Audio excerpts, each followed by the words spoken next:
실시간으로 계속해서 전고를 뚫어주고 있는 비트코인. 이제는 높은 천정을 뚫고 미지의 세계로 진입을 하게 됩니다. 과연 얼마나 두근거리며 환상적인 비트코인의 가격 상승이 이어질 수 있을 것인가? 설레이는 마음을 가지고 비트코인과 암호화폐 관련된 소식들을 준비를 해봤습니다.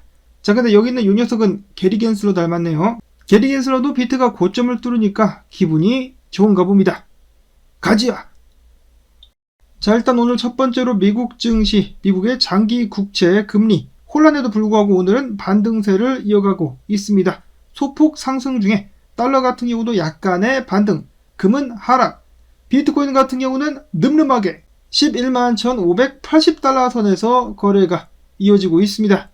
이더리움은 현재 가격 2,656달러, 그 외 다른 알트코인들 상승을 하기 위해서 슬슬 준비운동을 하고 있는 모습, 주말 동안에 알트코인들이 한번 달려줄 수 있으면 정말 좋겠습니다. 자, 다음으로 어제 비트코인 현물 ETF 어마어마한 자금 또 유입이 되었습니다. 6억 710만 달러가 순유입, 그 중에 블랙락에서만 5억 3,060만 달러 유입, 비트가 고점을 뚫었음에도 불구하고 엄청난 자금이 밀려 들어오고 있다. 자, 블랙락의 투자자들이 보고 있는 비트코인의 장기적인 최종 고점은 어느 정도인 것일까요? 레리 핑크 같은 경우는 50만 달러를 과거에 언급한 적이 있었습니다. 설마 이번 사이클에 50만 달러는 오바죠? 설마 그럴 일은 없을 것 같죠? 없을 거예요. 아무래도. 자, 다음으로 나스닥 상장사 지우지 홀딩스가 내년에 비트코인 1000개를 매수할 계획을 가지고 있다라고 밝혔습니다. 이사회가 비트코인 비축 계획을 승인했다라고 하는 것인데요. 야, 근데 내년까지 기다렸다가 1000개를 매수한다고? 생각 같아서는 지금 당장 매수하라라고 이야기를 하고 싶은데, 이사회 같은 경우도 이러한 매수 계획을 짰을 때 이번 사이클 고점 지나고 하락장 시작하면 그때 매입을 하자라고 생각을 하는 것이 아닌가 싶습니다. 사이클상으로 고점이 10월 정도 금방, 올해 10월 정도 금방에 오게 될 것이다라고 하니까 내년부터는 사이클이 반복되게 된다면 비트코인 가격이 하락장으로 접어들게 되면서 빠지게 되겠죠. 그때 매입을 하겠다라고 이야기를 하고 있는 것이 아닌가. 자, 그러나 반면에 라울 파리 형님은 내년에도 상승할 거라고 했어요. 아무래도 이 거시 환경이나 국제 유동성이 영향을 많이 끼치게 될 것 같습니다. 일단 두고 봐야 되겠죠. 다음으로 브라질 핀테크 기업 멜리우즈 같은 경우는 2,650만 달러치 비트를 추매할 계획이다라고 마찬가지로 밝혔습니다. 계속해서 여러 기업들이 비트를 매입할 계획들을 계속해서 발표를 해주고 있는 상황 속에서 지니어스 그룹, 한때 법정 소송 때문에 들고 있는 비트코인을 매도해야 될 위기까지 놓였었으나 법적 분쟁 해소, 비트코인 매입을 재개하겠다라고 밝혔습니다. 그들은 안타깝게도 이번에 비트코인이 떡상을 보이기 전에 들고 있었던 비트 440개 정도를 대부분 매도를 했었다라고 하는데요. 야, 손해가 이만저만이 아니야. 그럼에도 불구하고 지금이라도 다시 한번 비트코인 매입을 시작을 해보겠다. 다음으로는 원조이자 가장 유명한 비트코인 온체인 분석가 중에 한 명이죠. 윌리 우 이야기하기를, 지금까지 이렇게까지 비트코인으로 자금이 순조롭게 흘러 들어오는 것을 나는 본 적이 없다. 마치 기관들이 수십억 달러의 자산으로 비트코인을 적립식 투자하는 것 같다라고 이야기를 했습니다. 정말 블랙락 같은 경우는 투자자들이 그렇게 하고 있는 것 같죠. 돈을 나눠가지고 계속해서 꾸준히 비트코인을 매입을 해주고 있습니다. 계속해서 상승하고 있는 비트코인 자금 유입과 비트코인의 가격. 한편 저번 주말부터 제가 말씀을 드렸었던 고래, 하이퍼 리퀴드 고래, 비트코인 40배롱을 때리고 있었는데요. 정체는 제임스 윈으로 밝혀졌다고 하는데 지금까지 미실현 수익만 1,868만 달러라고 하네요. 어마어마합니다. 자, 반면에 한때 트럼프 내부자로 불렸었던 그 고래도 있었죠. 그 고래 같은 경우는 이게 무슨 짓이야? 여러 코인들 숏을 때리다가 지금 손해가 나고 있다라고 합니다. 556만 달러 손실 중. 아니, 이런 장세에서 숏을 치다니 청산당할 수밖에 없겠는데, 이 사람 청산당할 때 해당 코인들 시원하게 숏 스퀴즈 한 번씩 나올 수 있으면 좋겠습니다. 이어지는 분석, 크립토 배트맨이 이야기합니다. 코인 글래스가 제공하는 비트코인 고점을 예측하는 31가지 지표 중에, 베스킨라빈스도 아니고 31가지 지표 중에 아직까지 비트코인이 고점에 달했다라고 빨간불 시그널을 띄우는 지표가 하나도 없다. 앞으로 더 얼마나 많은 큰 상승이 기다리고 있다라는 것이냐. 비트코인을 너무 빨리 팔지 않도록 주의해야 된다라고 이야기를 했습니다. 지금 보시면은 뉴스에 종종 등장하는 그러한 유명한 지표들, 목록들이 보이고 있는데요. 이러한 지표들 중에 지금 현재 비트코인이 고점에 달했다 혹은 과열됐다라고 경고하는 지표가 하나도 없다라는 것이죠. 계속해서 추가적인 상승이 나올 수가 있겠다. 자, 그런가 하면 애쉬크립토 분석가, 지금 보시는 차트는 비트코인 월봉입니다.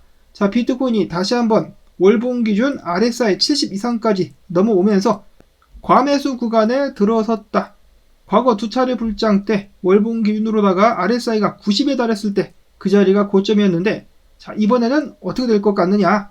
90까지 지금부터 가게 된다면 마찬가지로 비트코인 가격도 더욱더 높게 상승할 수가 있겠죠. 그런가 하면은 비트코인의 지속적인 상승을 예측하고 맞췄었던 분석가 중에 한 명이죠. 매튜 하일랜드 분석가. 만약에 비트코인이 이번 주봉 마감을 이전 고점 109,605달러 위에서 하게 된다면 다음 목표가는 13만 1000달러가 될 수 있을 것이다 라고 예측을 하게 됐었습니다. 자, 그 반면에 마찬가지로 비트코인 고점 그리고 저점까지 잘 맞췄었던 비트코인 하베베 같은 경우는 이런 이야기를 합니다. 추세를 이런 식으로 딱 긋더니 당분간 이게 완벽한 고점은 아니지만 단기적으로는 지금 자리가 고점이 될 것이다 라고 이야기를 했습니다. 단기적으로는 더 올라갈 수 없을 것이다. 그런데 이거는 이거대로 또 그렇게까지 나쁘게만 볼 것이 아닌 것이, 만약에 비트코인이 지금 상황에서 좀 횡보를 쳐준다라면은 그동안의 알트코인들이 어느 정도 따라잡기 위해서 상승할 가능성이 있다라는 것. 그렇기 때문에 알트코인들도 좀 데리고 갈 수 있는 그러한 환경이 또 마련이 될 수도 있겠다 라고 합니다.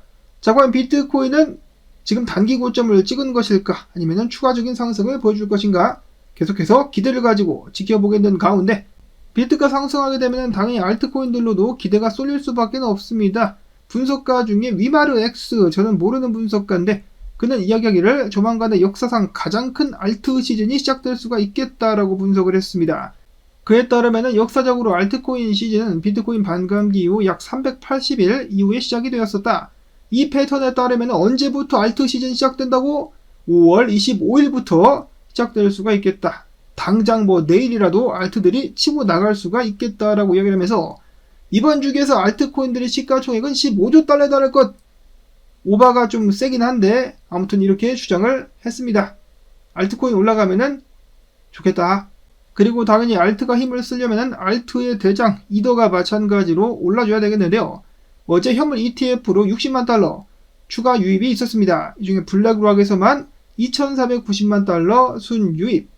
짜다 짜. 근데 지금 거의 모든 투자자들의 관심이 비트코인에 쏠려 있어서 이런 것이 아닐까. 자, 다음으로는 이더리움. 차트를 보시면은 강세가 계속해서 보여주고 있는 가운데 올해 오픈 가격이 3,000달러 좀 위에 있죠. 해당 가격까지 비트가 조만간에 쏘게 되지 않겠느냐라는 기대감 상승하고 있는 가운데 SEC가 좀 도와주면은 얼마나 좋았었을까요? 안 도와줍니다. SEC는 이번에도 21시어스가 요청했었던 이더리움 현물 ETF의 스테이킹 기능을 도입하는 것에 대한 심사를 연장하겠다라고 밝혔습니다. 이야, 이거 얘네들이 이거 승인만 했었으면 지금 난리가 났었을 것인데 SEC 새로운 위원장 슬슬 이거 좀 마음에 안 드는데요. 자, 그런가 하면은 XRP 관련된 소식도 있습니다. 리플 관련된 소식인데 이거 제가 지어낸 것이 아니라 기업 이름이 이렇습니다. 브라질에 있는, 여기 보시면 나와있지만은 브라자그룹, 브라자그룹에서 미국 달러 기반으로 된 스테이블 코인을 출시를 했는데 XRP 레저를 기반으로 출시를 하게 될 것이라고 하네요. 다음으로는 오늘 아닙니까? 또람프 만찬이 기대가 되고 있는 가운데 또람프의 월드 리버티 파이낸셜 이번에 빌드온 B라는 코인을 추매했다라고 밝혔으며, 또람프 코인 같은 경우는 어제 예고가 됐었던 대로 컵앤핸들이 나오면서 추가적인 상승을 보여주고 있었습니다. 돌파했죠. 다시 들어가지만 않는다라면은 추가적인 상승 기대해볼 수가 있겠으며, ENA 아테나 같은 경우도 하락형 쐐기를 돌파 상승하려고 노력을 하고 있는 모습이 보여지고 있습니다. 지금 알트코인들 슬슬 몸을 풀고 있죠. 알트 시즌에 대한 기대감이 높아지고 있는 가운데 가장 많은 기대를 한몸에 모았었던 수이, 이게 웬일입니까?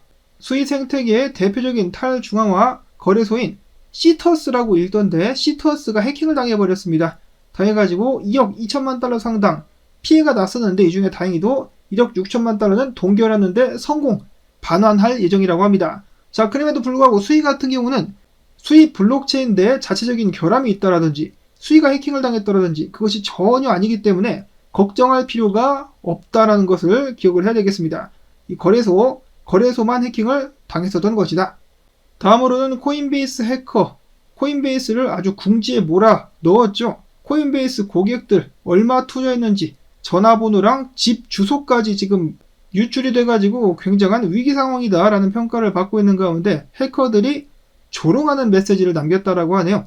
탈취금 4,250만 달러를 세탁한 데 이어가지고 온체인상에서 너희는 졌고 나는 신경 안 써라는 조롱성 글도 남기기도 했었다라고 합니다. 자, 이 해커가 정말 잘못 알고 있는 것이 뭐냐면은 코인베이스를 해킹했지만은 코인베이스보다 지금 코인베이스 사용한 고객들이 더 큰 위기에 처하게 되었는데 이런 식으로 조롱을 한다? 야, 이거 완전 소시오패스네. 코인베이스 큰손들 같은 경우는 무서워가지고 지금 이사를 가야 될 수도 있겠습니다. 주소가 다 털려가지고 어떡해. 마지막으로는 명불허전 업비트 최근에 90% 폭락한 만트라를 또 상장을 해가지고 엄청난 논란을 빚고 있습니다. 얘네는 왜 그러는 것일까요? 사회적으로 불만이 많은가? 한국 사람들이 싫은가? 여러가지 생각을 들게 하는 행동들을 하고 있습니다. 언제쯤이면 고객들 무서운 줄을 알까? 라는 생각을 해보면서 여러분들이 들고 계신 코인들 이번 주말에 화끈하게 한번 달려줄 수 있기를 바라보며 나온 정보도 여러분들께 도움되셨다면 토마토 채널도 상승 한번 가지야 라는 의미에서 광주 때 특히 광고 한 편만이라도 마지막까지 틀어주기 부탁을 드리며 저는 다음에 새로운 소식 가지고 인사를 또 드리도록 하겠습니다. 안녕히 계십시오.